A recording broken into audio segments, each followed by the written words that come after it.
Muito bom dia, seja muito bem-vindo ao Clube das 5h30. Seja bem-vindo ao Clube das 5h30, porque aqui é um encontro onde a gente definitivamente tenta romper com as nossas limitações para que a gente possa servir ao Senhor, buscá-lo logo pela manhã, para que a gente cresça na presença dEle, para que a gente cresça na palavra, nas Escrituras, que de fato é aquilo que mais importa para a nossa vida. Que esse dia seja um dia especial para nós. E eu quero já então começar, sem muitas delongas. A gente estuda hoje João, capítulos 2 e 3, tá? Então, vamos tentar fazer 2 capítulos por dia, porque senão a gente vai ficar muito tempo em cada livro, né? Vai ficar um pouquinho mais complicado. Então a gente vai tentando aí acelerar para a gente fazer pelo menos 2 capítulos por dia, tá bom? Então a gente começa lá. A gente terminou semana passada, no encontro passado, com o ministério de Jesus, o batismo dele depois do encontro ali com João Batista. E aí o capítulo 2 começa da seguinte forma. Preste atenção aqui, pega papel e caneta, vamos juntos aí para a gente anotando aquilo que Deus, as impressões daquilo que Deus vai falando com o teu coração. Olha só, João 2 diz assim: 3 dias depois, houve um casamento em Caná da Galileia, achando-se ali a mãe de Jesus. Jesus também foi convidado com os seus discípulos para o casamento. Então preste atenção, 3 dias depois é porque onde Jesus estava lá, na região onde ele estava com João Batista, daquela região até Caná da Galileia eram 3 dias de caminhada. Então 3 dias depois, então acontece exatamente depois, não tem um intervalo. Às vezes a gente lê na Bíblia e existem alguns intervalos entre um acontecimento e outro. Mas aqui nesse caso não. Jesus saiu dali onde ele estava com João Batista e foi direto para o casamento. E aí a gente pode perceber uma coisa que historicamente não tem como comprovar. Não há como, ninguém pode dizer exatamente o que era aquele momento, por que Maria estava ali, por que Jesus estava nesse casamento. Historiadores e as pessoas supõem, né, é um comum acordo de que ou Maria era muito próxima da família, ou era talvez parente, talvez fosse algum parente próximo de Maria, da família de Jesus. Essa é a condição um pouco mais aceita, de que havia um grau de parentesco entre aqueles que estavam casando e Maria. E isso a gente pode perceber que ela não era uma convidada qualquer. Olha o verso 3. Tendo acabado o vinho, a mãe de Jesus lhe disse: eles não têm mais vinho. Então perceba, dá para perceber nitidamente essa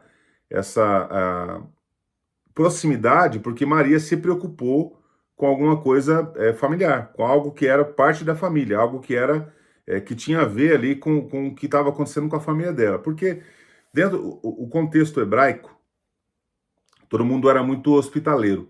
E sempre né? Até os dias de hoje, o povo judeu, todos são muito hospitaleiros, e as festas para o povo hebraico eram de grande valor. Eram festas assim que eram extremamente marcantes. Essas festas de casamento duravam 7 dias. Imagina, 7 dias de casamento, coisa linda. 7 dias de festa, hein? Coitado de quem tem que pagar essa festa, 7 dias, né? Misericórdia. Eu tô pensando na minha filha que vai casar, eu tô pensando em fazer uma festa de 25 minutos só, para o custo ficar baixo. É muito tempo, 7 dias. E aí, você imagina toda a despesa que envolvia nesse processo. E o vinho, preste atenção nisso, o vinho era, dentro da cultura hebraica, era honroso ter um bom vinho, ter um vinho que seja suficiente. Acabar vinho naquela festa levaria aquela família, com certeza, levaria aquela família a ser mencionada e lembrada por esse fato o resto da vida, mancharia a reputação daquela família. E aí, o que eu quero te dizer com isso? A gente percebe que Maria tinha um grau de intimidade com essa família porque ela se preocupou com esse evento e foi. Ela foi tentar resolver a situação. Agora, olha só, gente. Pensa numa situação.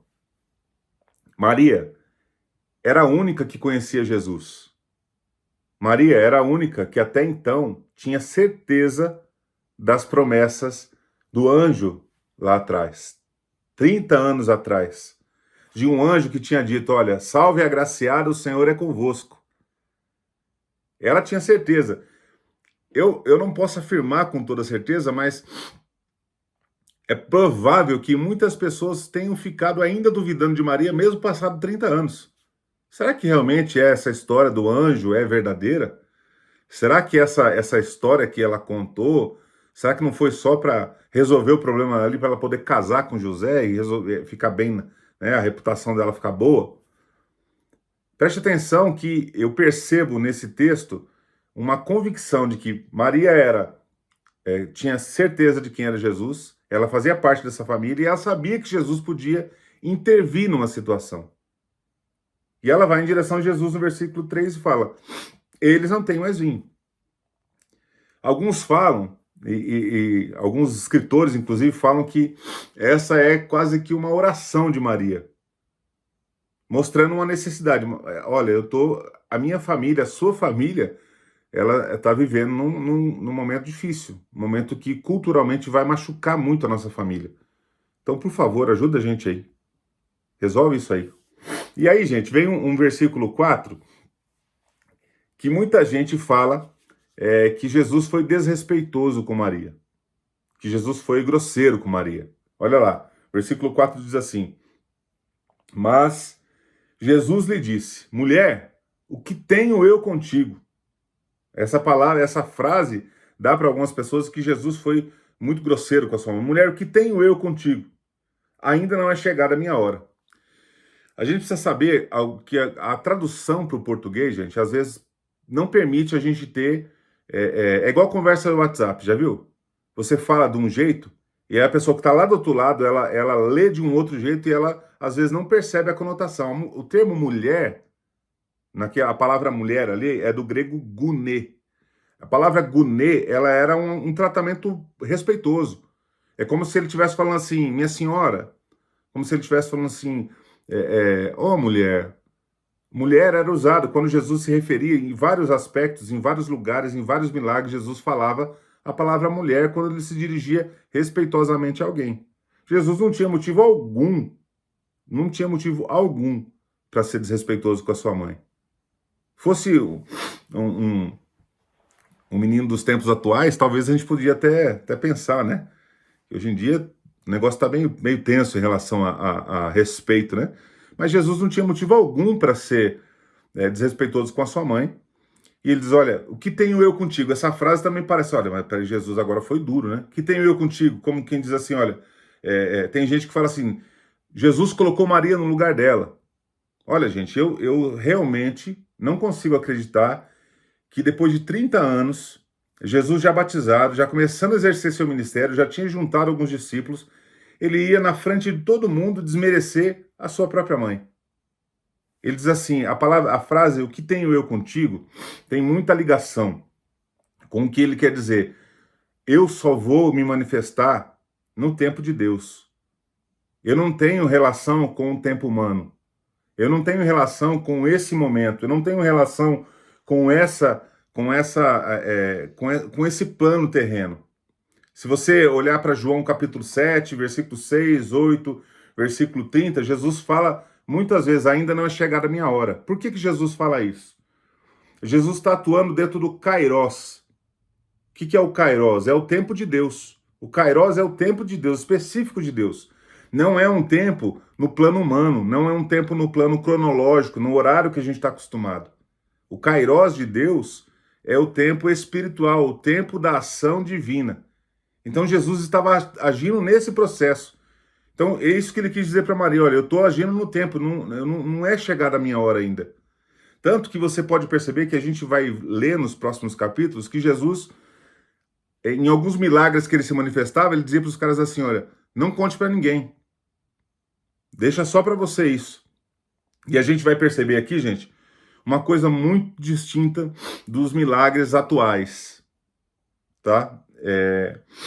Quem sou eu para dizer que Deus não opera milagres até hoje em dia? Deus opera. Eu já vivi alguns milagres na minha vida, na vida da minha família. Eu tenho certeza que se você quiser falar, você vai falar de vários milagres. Mas perceba que Jesus não estava querendo nenhum tipo de alarde na situação.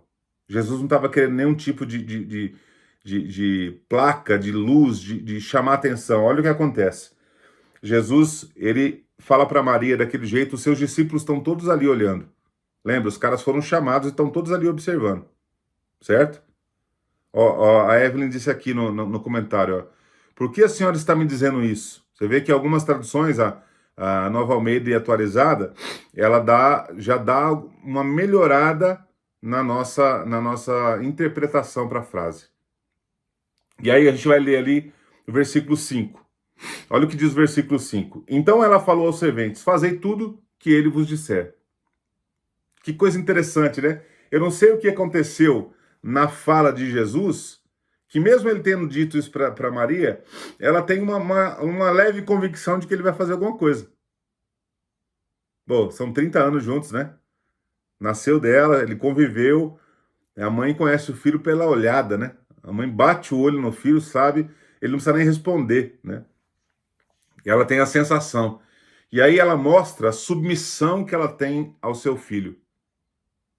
Não propriamente um menino, mas ao Deus que foi encarnado no seu filho. Olha só o que ela diz para os serventes. Então, fazei tudo o que ele vos disser. Fazei tudo o que ele vos disser. Isso é definitivamente uma oração que a gente precisa copiar, né? A gente precisa copiar essa oração. A gente precisa orar ao Senhor e confiar naquilo que ele vai fazer. Fazer tudo o que ele vos disser. Aquilo que ele disser para você fazer, faz.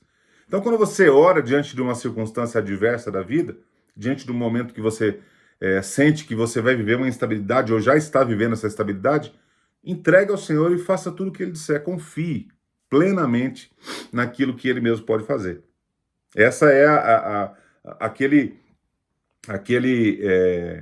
o contexto desse momento, tá? Esse é o contexto. E aí eu vou tomar um café, irmãos, porque, né, Jesus também gostava de café, eu acho. Pra gente dar uma acordada, senão o trem fica feio aqui, né?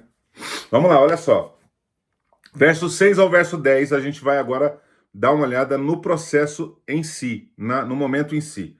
Estavam ali 6 talhas de pedra que os judeus usavam para purificações, e cada um levava 2 ou 3 metretas. Metretas é uma medida que em litros fica entre 80 e 100 litros. Tá? Metretas, a medida de uma metreta é 80 a 100 litros. Então, vamos arredondar aí que tem uns 100 litros, tinham 600 litros de água. O que eram essas águas? O que era esse material de purificação, gente? A lei de Moisés dizia que o povo que não podia se contaminar, aquele que se contaminasse precisava se purificar. Ele não podia ter se contaminado com um grego, com um gentil, ele não podia ter se contaminado com nada impuro, nada morto, nada... E aí, aquelas talhas nesses eventos serviam para isso. Era como que ali o nosso gel antes de entrar, a gente faz isso por limpeza. Eles faziam aquilo também por processo religioso. Estava escrito ali que eles tinham que fazer isso. Estava incutido na mente deles. Então, aquelas talhas ali estariam ali de qualquer jeito. Verso 7. Jesus lhes disse, enchei as talhas.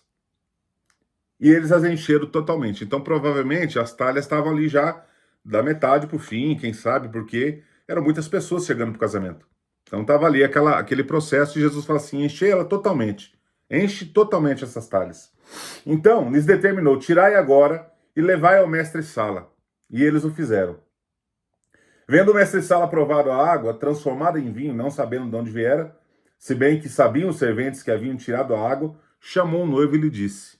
Olha que coisa linda. Chamou o noivo e lhe disse. Todos costumam pôr primeiro o bom vinho, e quando já beberam, fartamente serve o inferior. Tu, porém, guardaste o bom vinho até agora. Olha só, gente. A gente não sabe exatamente em que momento que Jesus transformou a água em vinho. Né? A gente não sabe. A gente sabe que naquela condição, quando chegou nas mãos do mestre-sala, e aí Jesus fez questão de dizer àqueles servos, os serventes, aqueles que estavam servindo, os garçons ali naquele momento, leva lá para o mestre-sala. Leva lá para quem conhece do negócio. Mostra para ele o tipo de vinho que vocês vão servir agora. Mostra para ele.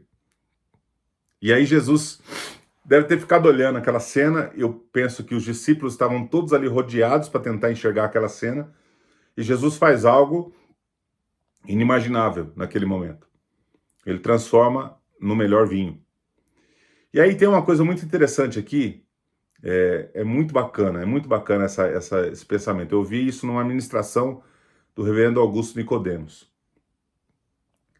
Ele fala aqui que os serventes sabiam quem era Jesus, aliás, o que Jesus acabara de fazer. Os serventes sabiam disso. O que Jesus tinha acabado de fazer. Mas o mestre-sala não sabia. E aí ele teve que tentar imaginar, teve que tentar trazer uma dedução ali. Ele falou, já sei. Acho que ele quis economizar, então ele serviu o vinho mais ou menos aí para todo mundo tomar o máximo possível e se sentir satisfeito, e depois ele vai servindo um vinho bom conforme as pessoas quem sabe nem bebendo mais, ele economiza na festa. É quase que uma dedução do que ele precisou achar uma desculpa para isso. Ele não sabia. E aí, gente, o que eu peguei nessa ministração que eu ouvi do Augustus? Ele explanou a seguinte forma: cada um enxerga o milagre de Jesus na medida em que está próximo dele. A forma com que nós enxergamos o milagre de Jesus é a medida a qual nós estamos próximos dele. Os serventes estavam ali, olho no olho. Eles viram exatamente o que Jesus fez. Eles colocaram a água. Eles pegaram a água do poço lá no baldinho e colocaram na talha. O mestre-sala não. O mestre-sala não sabia o que era. E ele precisou tentar achar uma resposta lógica. E às vezes as pessoas que não estão próximas de Deus, não conseguem entender que milagre de Deus é milagre de Deus. Deus faz, ele age da forma com que ele quiser. Sempre foi assim, sempre será assim. Então, à medida que nós estamos percebendo o milagre de Deus, ela vai ser conforme nós estamos próximos dele. Que a gente esteja próximo de Deus para poder enxergar de cara esses milagres. Aí, gente, de novo, né? Eu quero ressaltar que Jesus fez sem sensacionalismo nenhum, sem microfone, sem holofote. Ele fez quietinho, falou, vai lá, enche a talha. E vai lá entrar com o mestre-sala, não sai anunciando para todo mundo, deixa o mestre-sala servir. A coisa vai continuando. E aí, olha só que tem no verso 11 e verso 12. Preste atenção no verso 11 e verso 12. Com este, deu Jesus princípio aos seus sinais em Caná da Galileia. Aos seus sinais em Caná da Galileia. Manifestou a sua glória e os seus discípulos creram nele. Preste atenção que João, o livro de João, nós vamos ver várias vezes a expressão sinais.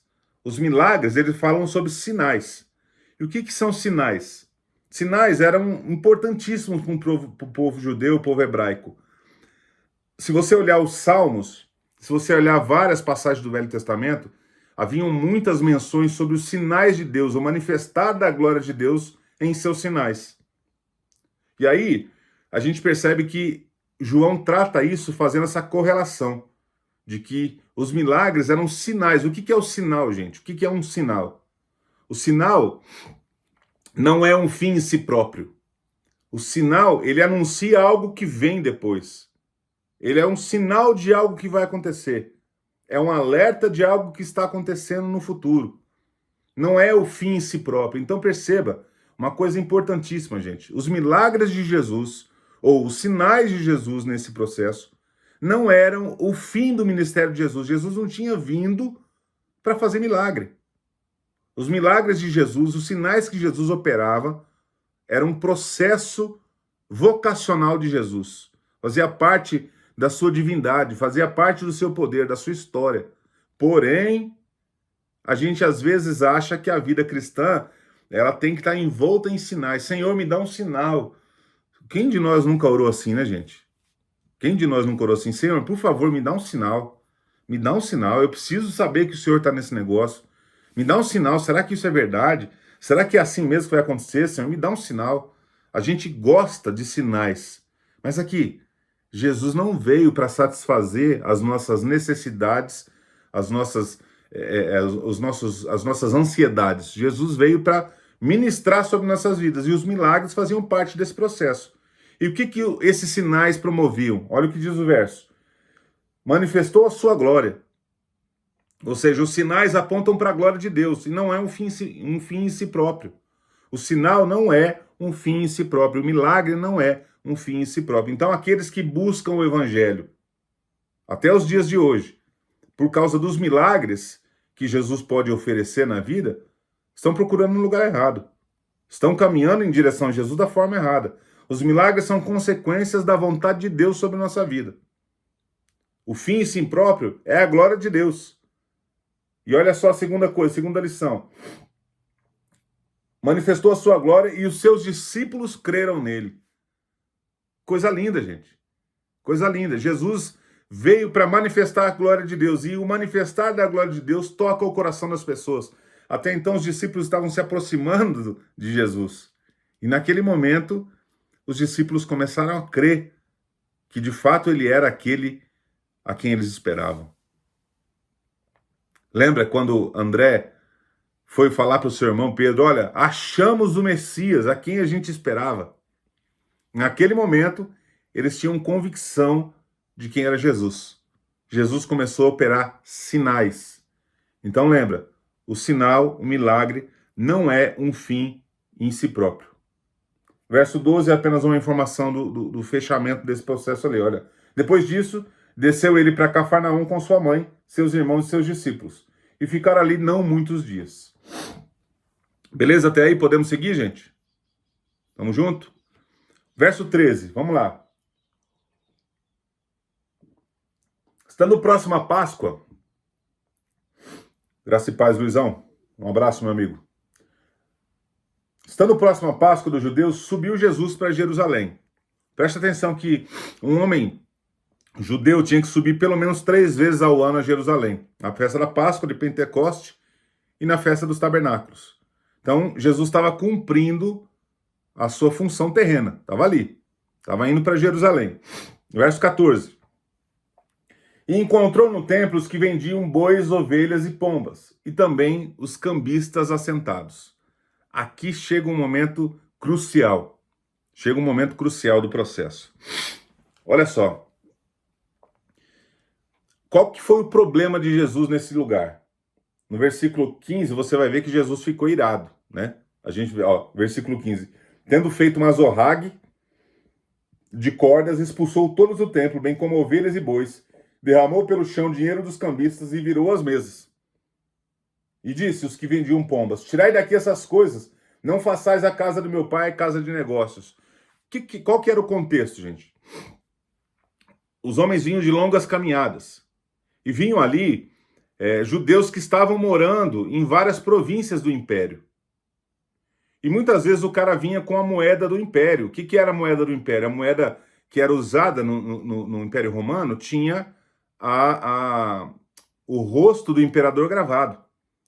E aí, quando todo mundo chegava para essas festas para adorar em Jerusalém, eles depositavam as suas ofertas no gasofilácio. Muitos deles compravam os animais para oferta. As ofertas entregues relatadas lá em Números, em Êxodo, enfim, vários textos do Velho Testamento, e eles usavam essa moeda. Então haviam ali cambistas para trocar isso. Por quê? Porque ninguém aceitava no templo uma moeda que tivesse o rosto do imperador. Então naquele momento ali era um negócio puro. Às vezes o cara vinha e o animal se perdia no caminho, ou ele machucava, ou ele era de alguma forma ficava impuro, e aí os caras tinham ali, ó, tá prontinho aqui, irmão. Olha, isso acontece até os dias de hoje, gente. Se você for em algum evento, por exemplo, seja de qualquer religião, sempre tem alguém ali pronto para vender alguma coisa. Sempre tem alguém prontinho ali, não tem? Nem que seja uma fitinha, eu amo Jesus, assim, para você pôr na testa, tem alguém pronto para vestir, para te vender. Só que eles estavam fazendo isso dentro do templo. E lembra que, e a gente vai ver aqui nos próximos versos, que Jesus estava associando na cabeça dos seus discípulos que o templo não era definitivamente aquele lugar. O templo era o Espírito habitando em nós. Porém, naquele contexto judaico, Jesus tinha que valorizar o templo, por quê? Porque assim eles entenderiam o processo. Então eles foram de encontro ao processo que os cambistas estavam fazendo um comércio ali, estavam trocando, e ali existia muita corrupção, como tem nos dias de hoje. O cara pegava uma moedinha, valia tanto, o cara, não, essa aqui, como você não tem outra chance, você tem que comprar aqui. Então ele superfaturava em cima, enfim. O contexto histórico disso mostra que as pessoas aproveitavam da fé alheia. E era isso que Jesus não queria dentro do templo. E aí ele faz, todo mundo fala que Jesus... Olha aí, até Jesus ficou com raiva, olha só. Presta atenção, até Jesus bateu em todo mundo. Jesus fez um chicote, saiu dando chicotada em todo mundo. Gente, o chicote, a zorrague de corda, não era o mesmo chicote que, por exemplo, castigou Paulo, que eram feitos com ossos, era chamado de azorrague de escorpião, que era aquela que inclusive açoitaram Jesus, que ela crava na pele e sai. Era um chicote. E para que Jesus usou esse chicote? Para espalhar a roda mesmo e para espantar os animais. Jesus não ia simplesmente sair batendo na lomba dos bois, das ovelhas, não, ele queria espantar os animais. Então, às vezes, a gente supervaloriza uma coisa e desvaloriza a essência. Né? Jesus não deu nenhum tipo de abertura, nenhum tipo de licença para a gente ficar irritado e sair dando chicotada nos outros. Ah, porque Jesus fez, eu também vou fazer. Jesus ficou irado. Quantas vezes, gente, eu fui conversar com pessoas e eles falam sobre isso. Não, mas até Jesus se irou. Até Jesus se irou. A gente gosta de arrumar umas muletas pra gente mesmo, né? A gente gosta de arrumar umas muletas pra resolver os nossos BO aqui na vida, né? A gente bota até Jesus na roda. Não, Jesus simplesmente ele quis espalhar a roda por quê? Ele quis dizer para aqueles homens, aqui não é lugar disso. Comércio dessa forma, corrupção dessa forma, contaminação, não é lugar disso. A casa do meu pai não é lugar disso. Olha só o que diz no versículo 17. Lembraram-se os seus discípulos do que está escrito. O zelo da tua casa me consumirá. Os discípulos lembraram de Salmo 69, verso 9. Salmo 69, verso 9, tem exatamente essa frase. O zelo da tua casa me consumirá. E olha que interessante, gente. Os discípulos estavam olhando, e nesse momento eles estão de forma passiva seguindo Jesus. Estão de forma passiva. E ali, eles estão observando as coisas que Jesus está fazendo, e eles começam a correlacionar com as profecias do passado, com aquilo que foi dito a respeito de Jesus. E essa correlação começava a confirmar no coração daqueles homens quem era de fato Jesus. Quem era de fato Jesus. Verso 18, vamos lá. Perguntaram-lhe, pois, os judeus, que sinal nos mostra para fazeres essas coisas? Olha como para o judeu é importante o sinal, né? Os líderes falam, que sinal você mostra que você tem autoridade para fazer isso aí? Qual que é a sua autoridade? Da onde vem? Me mostra um sinal de que você pode fazer o que está fazendo. Então Jesus coloca ali uma caraminhola na cabeça deles, uma brasa quente na cabeça deles. Olha lá, versículo 19. Jesus lhes respondeu, destruí esse santuário e em 3 dias o reconstruirei. Destruí esse santuário e em 3 dias o reconstruirei. Imagina a cara desses homens olhando para Jesus. A cara deles foi... a gente pode imaginar a cara deles na resposta no verso seguinte. Replicaram os judeus. Olha o que eles falam. Em 46 anos foi edificado esse santuário, e tu em 3 dias o levantarás? Como quem diz assim, que abusado, né? Desde o tempo de Herodes está tudo sendo restaurado o templo, 46 anos para isso acontecer, agora ele vem aqui dizer que em 3 dias ele vai destruir, em 3 dias ele vai... Você acha que isso é sinal? Para eles não era suficiente isso, como um sinal. Para eles não era suficiente. Tá? Verso 21. Ele, porém, se referia ao santuário do seu corpo. Quando, pois, Jesus ressuscitou dentre os mortos, lembraram-se os seus discípulos de que ele dissera isto, e creram nas Escrituras e na palavra de Jesus. Gente, a gente vai ver, nos evangelhos sinóticos, a gente vê muito isso, né? Mateus, Marcos, Lucas, e também em João, que são relatos, né? Essa carta, quase 80, 90 anos depois de Cristo, foi escrita. São relatos. Então você percebe que no meio do relato de João, ele faz uma menção do que estava acontecendo ali, o que precisou acontecer para que os discípulos se lembrassem da palavra de Jesus. Lembra que várias vezes, Jesus falou sobre ser entregue na mão dos homens, ser morto, ser crucificado. Jesus falou várias vezes e os caras não entendiam isso. Era uma cabecinha difícil de entender as coisas. Parece a gente, né? Parece a gente. Era difícil de entender as coisas. Mas, na verdade, o que Jesus estava dizendo ali? Estava mostrando nitidamente o que era o processo missional de Deus. Ele viria, o templo do Espírito, o seu corpo, seria destruído, mas em 3 dias seria reconstruído. E glória a Deus por isso. Aleluia. Ele venceu a morte, restaurou o templo do Espírito. Que notícia maravilhosa, gente. Que notícia maravilhosa. Vamos junto, vamos junto. Verso 23, perdão. Estando ele em Jerusalém durante a festa da Páscoa, muitos, vendo os sinais que ele fazia, creram no seu nome. Mas o próprio Jesus não se confiava a eles, porque os conhecia a todos. Preste atenção nisso que a gente está lendo, gente. E não precisava de que alguém lhe desse testemunho a respeito do homem, porque ele mesmo sabia o que era a natureza humana. Senta e se agarra na cadeira agora aí, viu? Se agarra na cadeira. Muitos estavam crendo nos sinais de Jesus, mas estavam crendo por causa dos sinais. Olha a diferença, gente.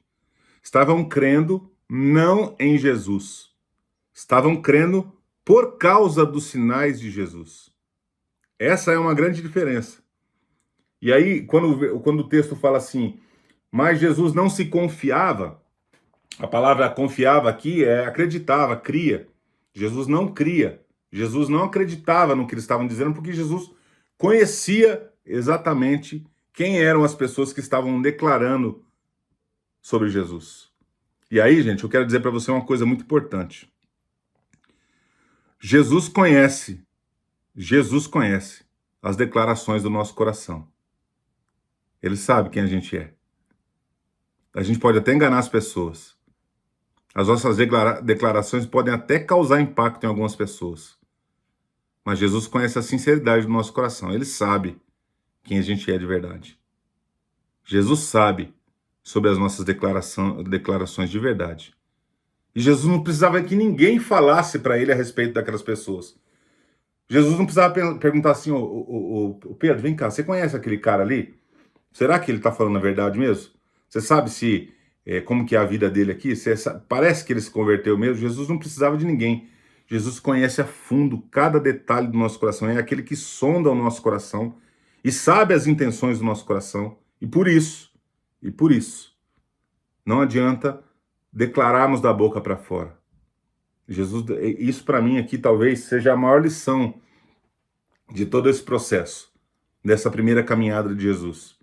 Jesus sabe aqueles que seguem, aqueles que o seguem, a intenção do coração daqueles que o seguem. Que a gente seja encontrado em Jesus com afirmações dignas de confiança. Será que as nossas afirmações são dignas de confiança? Será que as nossas afirmações, nossas declarações sobre Jesus são dignas de confiança dele? Dorme com esse barulho aí. Dorme não, né? Acorda com esse barulho aí, né? Estamos acordando, não é para dormir com esse barulho. Mas deixa esse barulho batendo aí na sua cabeça durante esse dia. Vamos lá. 6 horas, temos mais alguns minutos. Vamos pular para o capítulo 3. Até agora, até aqui, tudo bem, gente? Alguém quer tecer algum comentário, falar alguma coisa ali no chat, alguma pergunta, algum comentário? Pode ir escrevendo ali, gente. A gente não abre os microfones para poder render, tá? Porque se a gente for abrir o microfone aí, o tempo vai correr demais e a gente não vai conseguir completar os 2 capítulos por dia. Mas você pode escrever, a gente vai interagindo por ali. Você também que está aqui na transmissão, se quiser escrever alguma coisa, você pode fazê-lo aqui no chat, tá bom? Algum comentário aqui. Vamos lá, capítulo 3, João capítulo 3. Agora vem uma história muito bacana. Verso 1. Havia entre os fariseus um homem chamado Nicodemos, um dos principais dos judeus. Olha lá, olha quem entra no processo agora, na história. Havia um dos principais dos fariseus. Os fariseus eram o partido político religioso da época mais acirrado no que tange a crer nas leis mais esmerado em seguir as leis, em seguir a letra, letra por letra. Eles eram aqueles fiscais da lei. E esses mesmos caras, esse conselho judaico a qual Nicodemos fazia parte, foi o mesmo conselho que mandou, lá, alguns capítulos anteriores, alguém investigar sobre João. Então, esse conselho judaico era alguém que já estava incomodado com o anúncio do Messias. João Batista estava fazendo esse anúncio, esse conselho já estava incomodado com isso. E agora, do nada, aparece um homem que fazia parte desse conselho, ou seja, já sabia da afirmação de que João Batista tinha declarado que ele não era o Messias, e era alguém também que já estava vendo o que Jesus estava fazendo. Era alguém que estava percebendo os milagres de Jesus, era alguém que estava já circulando em volta, observando, quem sabe recebendo notícias, quem sabe observando de longe. E aí a gente percebe isso porque no versículo 2 diz assim, olha só o que diz o verso 2. Este de noite foi ter com Jesus e lhe disse, Rabi, sabemos que és mestre vindo da parte de Deus, porque ninguém pode fazer esses sinais que tu fazes, se Deus não estiver com ele. Lembra que sinais eram extremamente importantes para os hebreus, para os judeus? Sinais. Eles sempre falam sobre isso. Ninguém pode fazer um sinal como esse. Esse sinal, ele é uma referência pura de que o Senhor vem da parte de Deus. Agora, gente, o texto está dizendo que Nicodemos procurou Jesus de noite. Ele não foi à luz do dia. Nicodemos, ele foi na espreita. Ele foi devagarzinho. Ele foi tentando chegar perto de Jesus para conversar com Jesus, mas ele não queria que o Sinédrio visse isso. Ele não queria que os seus companheiros, o seu partido, pudessem perceber que ele estava chegando perto de Jesus. Olha que coisa interessante. Ele chama Jesus num encontro às escuras à noite. Diz assim, olha, eu quero falar contigo. Rabi, ou seja, mestre, eu sei que o Senhor vem da parte de Deus. Eu sei que o Senhor vem da parte de Deus. Mas ele estava afirmando isso, gente, porque ele estava se referindo aos milagres, aos sinais miraculosos de Jesus. Lembra que a gente disse aqui há pouco que Jesus produzia sinais, mas os sinais não eram um fim em si mesmo? Quer ver como isso é verdade? Olha o que diz o versículo 3. Jesus não deixa se comover com as palavras de Nicodemos. Olha o que ele fala. A isto respondeu Jesus.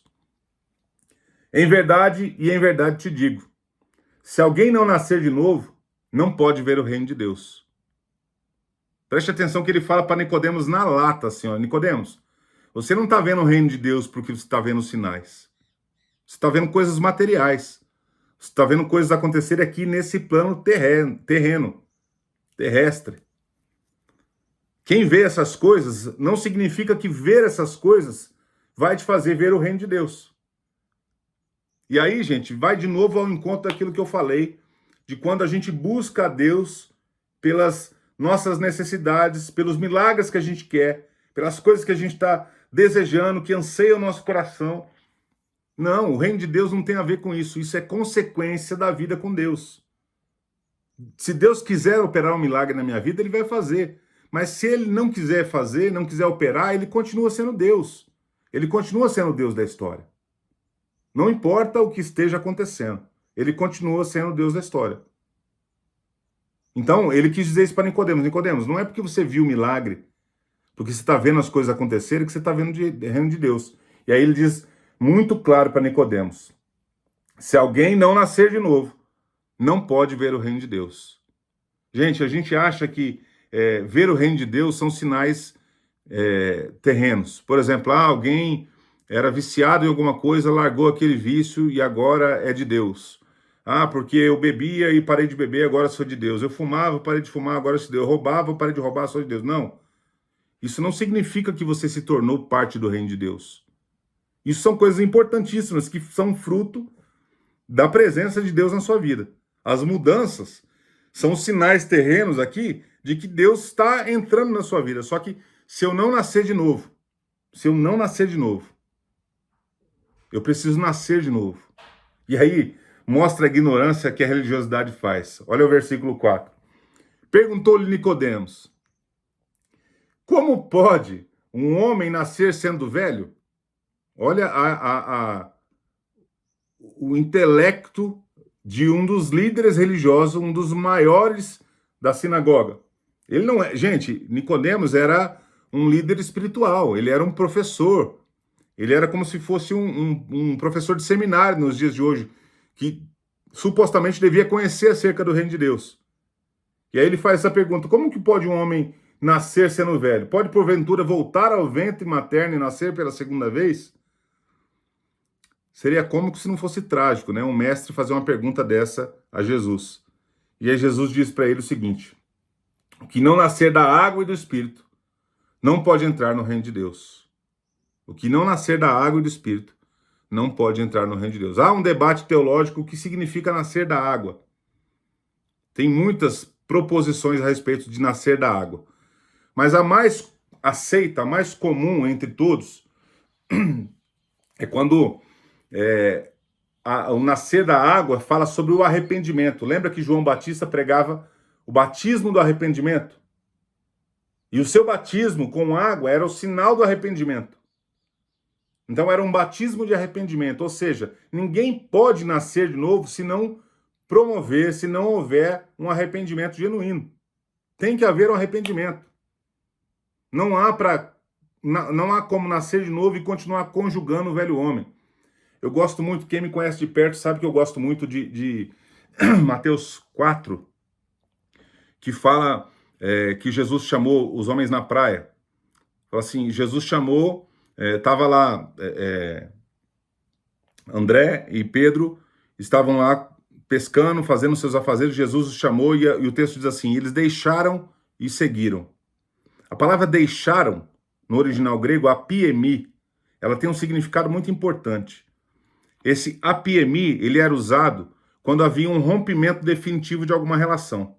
Por exemplo, quando alguém ia falar sobre, olha, vamos romper o negócio aqui, não somos mais sócios, estamos rompendo a nossa relação. Apiemi era a palavra que decretava esse rompimento. Era uma palavra usada quando tinha divórcio, por exemplo. Quando alguém se divorciava, apiemi era a palavra, ó, houve um corte definitivo de relação. Então perceba que é sobre isso que o texto diz. O nascer de novo é um ato do Espírito. Então o nascer da água é o arrependimento pregado por João Batista. E o nascer do Espírito, e aí a palavra Espírito ela é pneuma, é o Espírito de Deus, o Espírito Santo. Então perceba a junção do processo. Arrependimento, ação do Espírito Santo. Arrependimento e ação do Espírito Santo. Era isso que Jesus estava dizendo para Nicodemos, o mestre, que pergunta: eu vou ter que voltar para o ventre da minha mãe? Será que porventura eu preciso fazer isso? É um homem velho nascer de novo? Não. Isso mostra que não importa, definitivamente não importa o quanto a gente conhece das Escrituras. Não importa o quanto a gente está na igreja, importa que nós precisamos conhecer o conceito de nascer de novo. E lembra, é um ato do Espírito. Olha o que diz o verso seguinte, verso 6. O que é nascido da carne é carne. O que é nascido do Espírito é Espírito. O que Jesus quis dizer com isso? Que a nossa carnalidade, ela nos faz enxergar só o plano terrestre. Para que eu possa deixar de ser como Nicodemos e esperar só sinais e achar que o reino de Deus tem a ver com sinais, eu preciso nascer do Espírito. Eu não posso depender só daquelas coisas que os meus olhos aqui terrenos enxergam. Não. Eu tenho que nascer no arrependimento com a ação do Espírito Santo. Nascer de novo. Nascer de novo. Apiemi. Romper com o meu velho homem. Acabou quem eu era. Essa é a nossa, o nosso alvo de vida. Nossa forma de pensar. A nossa luta daqui para frente. É romper. Nascer de novo. Ação do Espírito. Então, gente, é importante lembrar que quando é nascido da carne, e ele faz isso para Nicodemos ter a convicção de que definitivamente o que vem acerca do Espírito, vem do Espírito. Nada que essa carne possa fazer, nada do que a gente tem pode fazer a gente nascer de novo. Nada do que a gente possa oferecer pode mudar a nossa vida. Quem muda a nossa vida é a ação do Espírito Santo. Quem muda a nossa vida é o pneuma, é o Espírito de Deus. Aí verso 7, Jesus é misericordioso demais com a gente, como ele foi com Nicodemos. Olha, não te admires eu te dizer, importa-vos nascer de novo. O vento sopra onde quer, Nicodemos. Ouves a sua voz, mas não sabes de onde vem, nem para onde vai. Assim é todo o que é nascido do Espírito.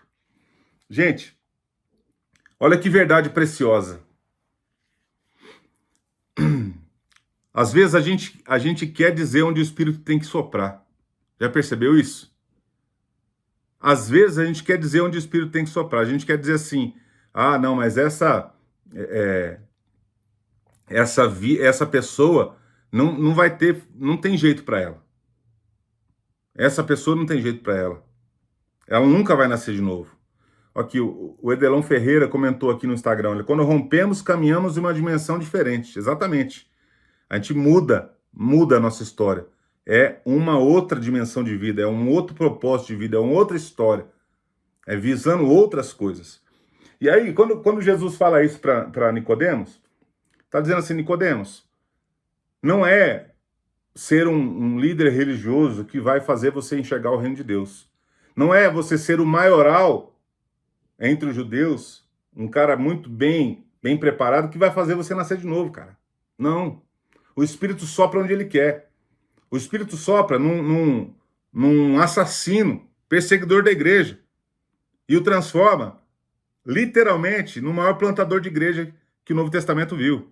O Espírito sopra em uma mulher que era prostituta, que tinha, nós vamos estudar sobre ela na próxima quarta, que tinha se casado, se prostituído 5 vezes, era casada 5 vezes, e o marido que ela estava não era marido dela ainda. Ele sopra ali e transforma aquela mulher. A gente vai ver que ela é a primeira missionária do Novo Testamento. O Espírito sopra onde quer. Não é a religiosidade que a gente tem, não é os conceitos que a gente tem, não é a nossa forma de pensar que vai determinar onde o Espírito vai transformar. O Espírito sopra onde quer. E Jesus deixou isso muito claro. Então, verso 9. Então, perguntou Nicodemos, como pode suceder isso? Acudiu Jesus, ou respondeu Jesus, tu és mestre em Israel e não compreendes essas coisas? Jesus deu uma cutucada aqui, hein? Ele deu uma cutucada na gente, né? Você é mestre em Israel e não sabe, não está entendendo o que eu estou falando? Em verdade te digo, nós dizemos o que sabemos e testificamos o que temos visto. Contudo, não aceitais o nosso testemunho. Se tratando de coisas terrenas, não me credes. Como crereis se vos falar das coisas celestiais? Ora, ninguém subiu ao céu senão aquele que de lá desceu, a saber, o Filho do Homem que está no céu. Então Jesus olha aqui nesses versos, nos versos de 9 até o verso 13, ele começa a dizer para Nicodemos, olha, o que você enxerga do plano terreno, nem isso foi suficiente para você crer em mim. Você está crendo em mim por causa de milagres, você não está crendo em mim por causa dos testemunhos, você não está crendo em mim por causa do evangelho que eu estou anunciando. Se eu começar então a falar das coisas celestiais, aí que você não vai entender mesmo. E aí Jesus, a gente vai ver isso muito em João, mas principalmente no Sermão do Monte, em Mateus 5, 6 e 7, você vai ver que Jesus traz os ensinamentos puxando o Velho Testamento. Jesus puxa o Velho Testamento. É bonito de ver que o Velho Testamento aponta para o Novo e o Novo Testamento ele vai explicando o Velho Testamento. O Velho Testamento aponta para o Novo e o Novo vai explicando o Velho Testamento. Olha o que diz o verso 14 e 15. Olha que tirada de Jesus, como Jesus foi sábio nesse momento para lidar com o mestre da lei. Olha o que ele diz. E do modo que, porque Moisés levantou a serpente no deserto, assim importa que o Filho do Homem seja levantado, para que todo o que nele crê tenha vida eterna. Olha que coisa linda isso, gente. Olha que coisa linda. Você lembra dessa cena que Jesus está relatando lá em Números capítulo 21, quando o povo estava caminhando no deserto e eles não podiam passar pela terra de Edom. O Edom eram os descendentes de Esaú, e havia uma proibição, eles não podiam entrar em batalha com os descendentes de Esaú, então eles tinham que circular, eles tinham que sair longe, era um caminho muito distante para eles poderem desviar daquela terra. E nesse caminho acontece uma das primeiras murmurações do povo de Israel, e eles começam a reclamar, começam a murmurar. E aí, lembra das murmurações de Israel? Ah, porque me tirou do Egito. Agora, porque não tinha sepultura suficiente no Egito, aí você me trouxe para cá para a gente morrer aqui nesse deserto. Começou aquelas murmurações, e você lembra das serpentes abrasadoras colocadas por Deus, e as serpentes que picavam o calcanhar daqueles homens que estavam murmurando contra Deus, e eles morriam. Morreram muitos do povo que escapou do Egito por causa das serpentes. E aí o povo se arrepende e vai para Moisés e fala assim: Moisés, clama a Deus para que ele livre a gente disso. E aí Deus dá uma ordem a Moisés: Moisés, coloca uma serpente, faz uma serpente de bronze, coloca ela num lugar, e todo aquele que for picado pela serpente, abrasadora, a serpente mesmo, quando a serpente picar, se ele olhar para a serpente de bronze, ele vai ser curado. Olha aí. Aí Jesus traz essa história para a cabeça de Nicodemos. Traz essa história para mim e para você. E principalmente para o povo judeu, que ele trazia essas comparações e a testificação de quem ele era. Olha só que coisa linda.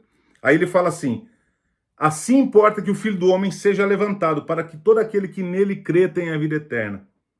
Ou seja, a força, gente, não estava na serpente. A gente sabe disso. A gente sabe disso. O que Deus produziu naquele momento é o que a teologia explica sobre a tipificação. Jesus era a tipificação daquela serpente. Era o antítipo, como melhor dizendo, era o antítipo. O que era o antítipo?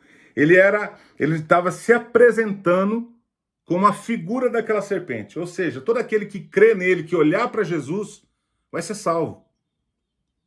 Todo aquele que, quando está morto para esse mundo, quando está vivendo circulado só por esse mundo, tá fragilizado só porque não consegue enxergar nada além desse mundo, nada além de leis, nada além de tradição, nada além de religiosidade.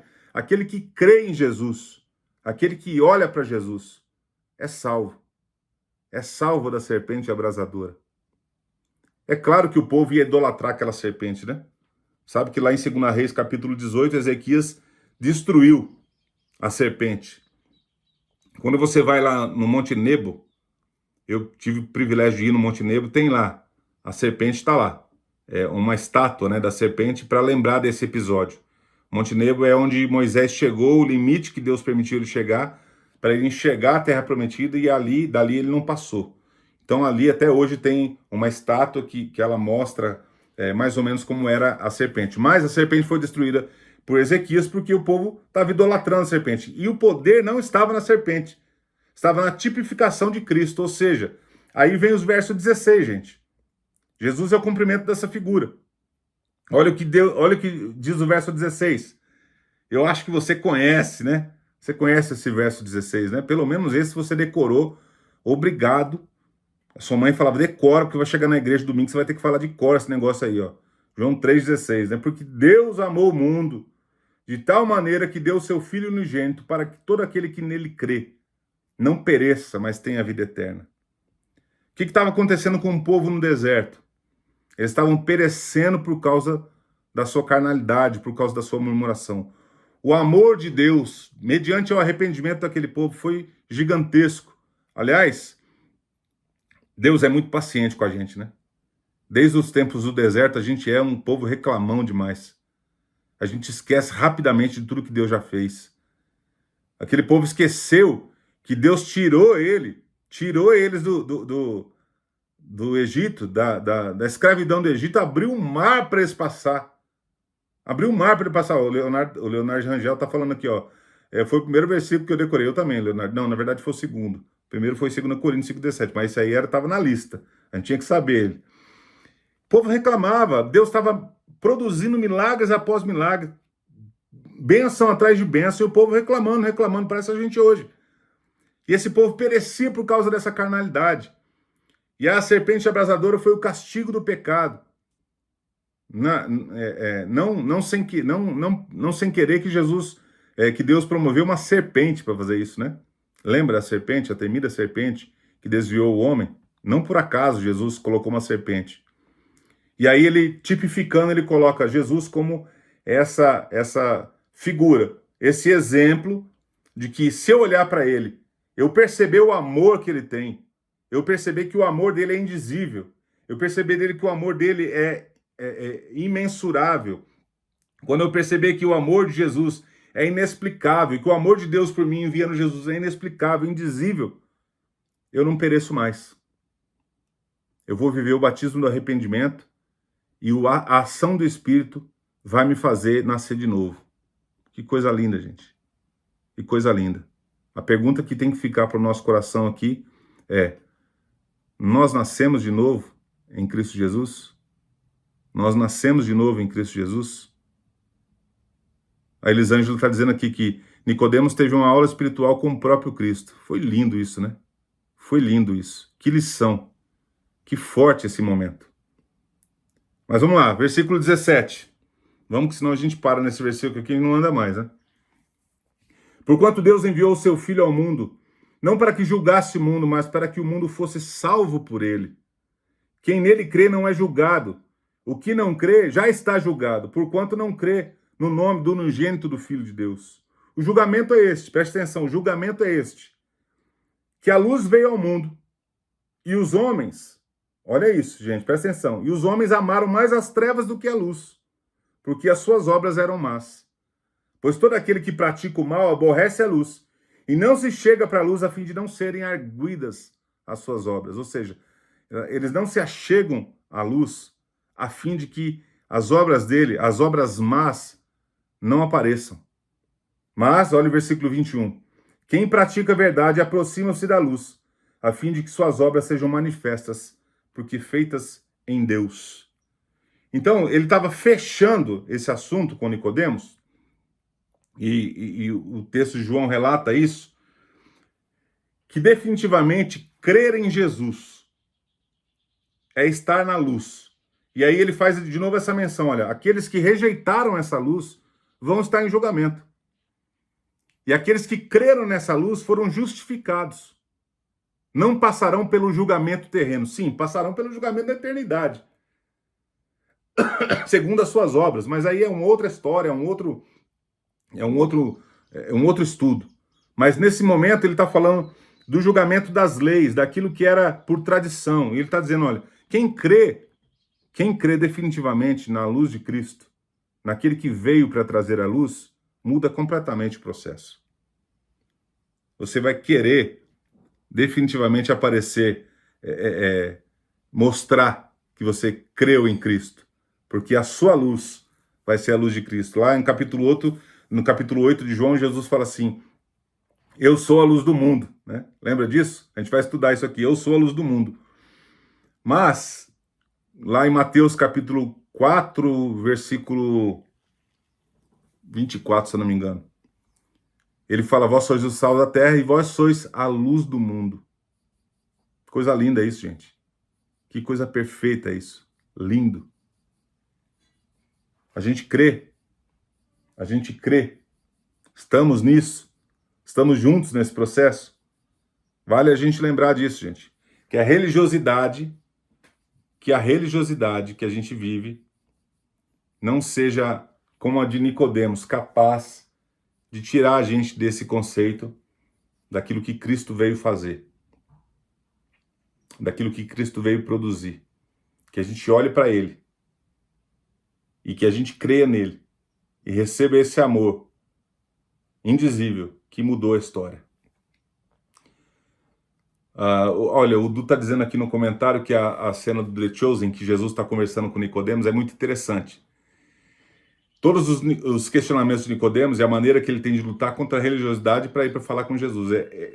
Claramente, eu vi também essa cena e é interessante, né? Ele chega no escuro e aí, sem ninguém ver, os discípulos estão ali, talvez meio temerosos, e aí aquele embate, né, da religiosidade de Nicodemos com a presença do pneuma, do Espírito de Deus por meio de Jesus. É muito interessante. Tem gente aí, não sei se vocês estão vendo os debates, né? O reverendo Augusto Nicodemos Lopes, ele indicou a série The Chosen, né? E aí o pastor Paulo Júnior, ele tá dizendo, não assistam The Chosen. Tá um embate na internet aí, quem assiste, quem não assiste, né? Eu assisto, eu gosto. Porque Paulo Júnior fala assim, porque a série The Chosen não é só a Bíblia. Não é só a Bíblia, tem inserções humanas. Não, na verdade, é uma série, gente. São licenças poéticas, faz parte, né? Não dá pro cara. Ele tem que acrescentar alguma coisa, mas de forma nenhuma, pelo menos até agora, eu não consegui enxergar nenhuma distorção bíblica. É legal. É legal. Assiste o The Chosen com a Bíblia na mão, você vai ver. Ó, assisti a pré-estreia da 4ª temporada. Ô, Leonardo, eu queria ver também. Quero ver, quero ver. Assiste com a Bíblia na mão, você vai ver. É legal demais. É legal demais. Você vai vendo. Exatamente. Pelo menos até agora eu não vi nenhuma distorção bíblica. E graças a Deus por isso. Vamos lá, gente. Vamos correr, que eu sei que você tem que trabalhar. Eu também. Já são 6h30 e eu falo demais. Deus me livre. Versículo 22. Depois disso, foi Jesus com os seus discípulos para a terra da Judéia. Ali permaneceu com eles e batizava. Ora, João estava também batizando em Emom, perto de Salim, porque ali havia muitas águas e para lá concorria o povo e era batizado. Pois João ainda não tinha sido encarcerado. Olha só esse episódio aqui, gente. O texto está dizendo aqui, e de novo, trocação de palavras na tradução, que Jesus estava batizando. Na verdade, quem batizava, se você for lá para o capítulo 4, versículo 2, você vai ver. Se bem que Jesus mesmo não batizava, e sim os seus discípulos. Jesus não batizava literalmente em água, como João Batista fazia. Agora, nesse novo momento, os seus discípulos estavam fazendo isso. Seus discípulos que estavam batizando. E aí a gente pode enxergar uma coisa muito bacana. A testificação de quem era João Batista. Jesus foi para a mesma região, junto com os seus discípulos, pregar a mesma coisa que João estava pregando. Olha que coisa linda. João não tinha sido encarcerado ainda, né? Algumas pessoas falam que João foi encarcerado logo depois que ele batizou Jesus, e aqui prova que não, que houve um intervalo, porque Jesus saiu, foi para Caná da Galileia, fez um monte de coisas para depois voltar ali. E depois desse episódio que João foi encarcerado.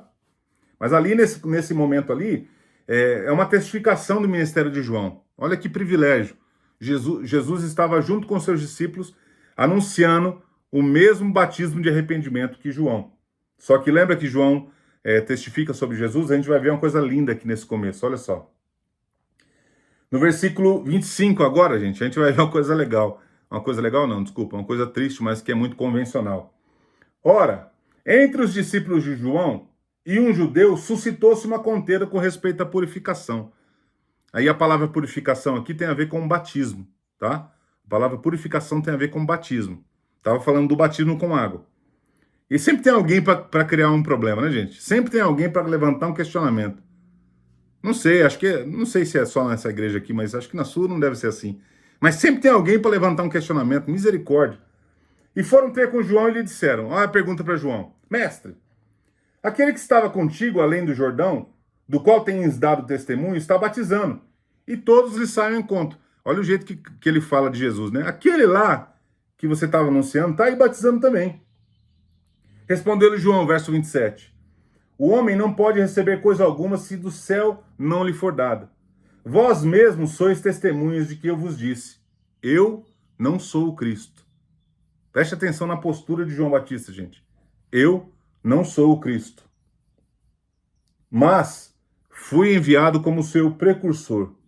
Eu não sou o Cristo. Mais uma vez, ele se coloca no lugar dele. O que tem a noiva é o noivo. O amigo do noivo que está presente e ouve, muito se regozija por causa da voz do noivo, pois esta alegria já se cumpriu em mim. Ele está dizendo assim, ó, o que eu vim fazer aqui já está feito. Meu prazer nessa terra, a minha alegria, a minha completude, aquilo que pode completar a minha alma já aconteceu. Eu vi o noivo. Eu vi o noivo. Eu me alegro em ouvir a voz do noivo. Para mim é fantástico ouvir o noivo. Eu vim anunciá-lo, eu vi. Eis o Cordeiro de Deus que tira o pecado do mundo. Agora, gente, o versículo 30, grifa aí na sua Bíblia. Grifa na sua Bíblia o versículo 30. Convém que ele cresça e que eu diminua. Oh, que frase de João, gente. Que palavra de João. Que palavra. Que frase, que convicção. Levantou-se o questionamento, possivelmente alguns discípulos desajustados ainda queriam de alguma forma tentar mostrar para João Batista que ele era importante. Falou assim, aquele lá tá fazendo a mesma coisa que você tá fazendo, ó. Tá falando tudo que você falava, João. Tudo que você fala, ele tá copiando você, João. Aí João se coloca no lugar dele de novo. Lembra que ele fala: eu não sou digno nem de desatar-lhes as correias das sandálias. Coisa linda, gente. Reconhecimento de quem é Jesus. Reconhecimento que ele é o Senhor da história. Nós somos coadjuvantes. Somos apenas coadjuvantes na história. Ele é o Senhor da história. E convém o quê? João fala abertamente para os seus discípulos. Convém que ele cresça e que eu diminua. Que ele seja lembrado na história e que eu seja esquecido. Esse é o princípio de alguém que anuncia o reino de Deus.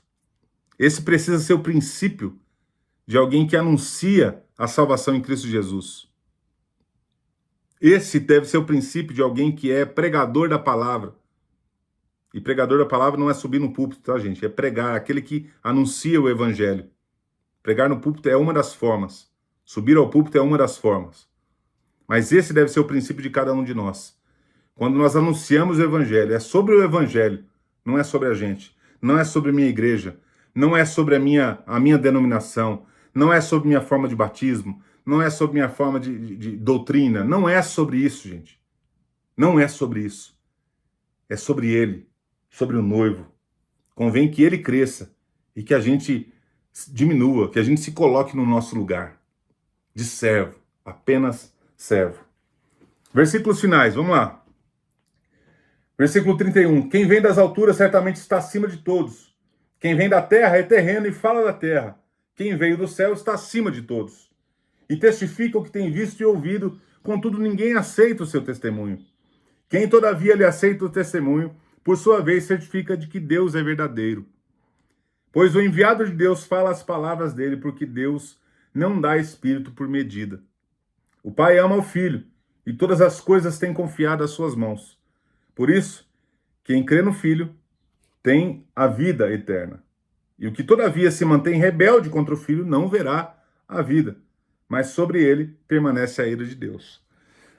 No final, João está testificando aqui, a gente vê no versículo 34 a trindade, né? Pois o enviado de Deus, ou seja, Jesus, o enviado de Deus, Jesus, fala as palavras dele, pois Deus não nos dá o espírito de medida. Deus não dá o espírito por medida, gente, é uma coisa muito interessante. O texto está falando sobre a plenitude, que o Espírito, uma vez habitando em nós, ele nos dá a plenitude. Aí eu começo a crer que aquela palavra que a gente precisa se encher mais do Espírito, eu preciso me encher mais do Espírito, eu preciso me encher mais do Espírito, ela não faz muito sentido quando a gente contrapõe ela nesse versículo. Porque Deus não dá o Espírito por medida. Olha, se eu vou num congresso de avivamento, eu estou mais cheio do Espírito. Se eu busco mais a Deus, eu estou mais cheio do Espírito. Não, a plenitude do Espírito está sobre nós. Ele não vai devagarzinho. Ele não vai tomando conta a gente por etapas. A plenitude do Espírito está sobre nós. Agora, preste atenção assim, nós não somos nós que nos enchemos dele. Ele é que nos completa. Então a medida está errada às vezes, a gente faz uma medida errada. Parece que a gente vai como uma bombinha, né, se enchendo do Espírito. Hoje eu estou mais cheio do Espírito. Não, a plenitude dele. Quanto mais eu me aproximo dele, mais eu percebo a plenitude dele. Porque o Espírito não habita em nós parcialmente. Ele não habita na gente devagarzinho. O Espírito de Deus não vai habitando a gente conforme a gente vai indo para a igreja, conforme a gente participa do clube das 5:30, conforme a gente lê a Bíblia. Não, é a plenitude. E João estava declarando isso aqui, a plenitude do Espírito estava em Jesus. E quem conjectura as coisas da terra só enxerga isso aqui. E quem conjectura sobre o céu está acima desse aqui. E era quem Jesus era. João Batista estava declarando isso. Ele não é nada. Jesus é tudo. O Espírito testificou, tomou conta de Jesus. Lembra no batismo? O Espírito desceu por meio de uma pomba. E a voz dos céus diz: esse é meu filho amado em quem tenho grande alegria. Então, gente, definitivamente, o Espírito nos completa. Se o Espírito nos completa, nós não somos ele, nós não somos nós que nos enchemos dele, ele nos completou. Quanto mais próximos dele, a gente vai ver as revelações dessa completude do Espírito. Quanto mais distante, mais sofrível vai ser a nossa relação com ele. E aí ele termina no versículo 36, testificando o João 3,16. Quem crê tem a vida eterna. Todavia, o que não crê está condenado ao fracasso. Está condenado ao julgamento desse mundo. Que Jesus nos ajude a aprender com as lições. Essa lição final de João Batista é fenomenal. Que Jesus nos ajude também a aprender com a lição de Nicodemos. Que as lições estudadas aqui nesses 2 capítulos sejam definitivamente muito fortes para o nosso coração. Que a gente possa aprender mais e mais da presença dele. Amém? Eu vou encerrar aqui, então, a nossa transmissão. Se você quiser fazer parte do Clube das 5h30, agora nós vamos para um tempo de oração aqui na sala de Zoom. Só me chamar em inbox, que eu coloco você no grupo e a gente vai estar junto aqui para continuar estudando a palavra de Deus. Deus abençoe. Valeu!